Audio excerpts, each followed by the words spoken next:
মুসলমানের ছেলেরা পূজা মণ্ডপে পাহারা দেয়, এটা কি ঠিক?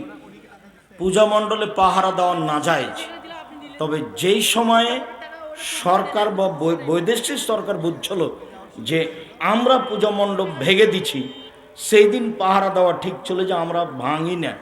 আল্লাহ নবী বলেছেন, তোমরা দেবদেবী সরস্বতী ভগবতীকে গালি দিও না, নইলে পাল্টা তারা তোমাদের আল্লাহকে গালি দিবে।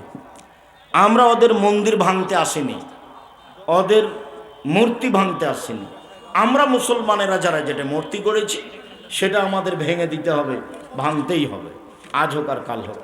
তোমরা সেই তারিখে যা করেছো এটা মুসলমানের চরিত্র চিরদিন। এটাই মোহাম্মদ সাল্লাহ সাল্লামের চরিত্র, এটাই ইব্রাহিম আলাইহিস সালামের চরিত্র।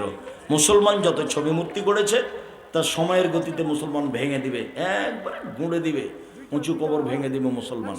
যদি তুমি না পারো, তোমার ছেলে যদি না পারে, তার ছেলে যদি না পারে, যেদিন ঈসা আলাইহিস সালাম আসবেন সেদিন এদেশে কোনো উঁচু কবর থাকবে না, ইরাকে থাকবে না, ইরানে থাকবে না, সবকে ভেঙে একবারে সমান করে দিবেন। সেদিন থাকবে না কোনো উঁচু কবর, থাকবে না কোনো মূর্তি, থাকবে না কোনো শুকুর, সব শুকুর মেরে ফেলবেন, কোনো শুকুর থাকবে না, থাকবে না কোনো ক্রস চিহ্ন, ক্রুশ, ঈসা আলাইহিস সালামকে সলি দেওয়ার, সব ভেঙে দেবেন।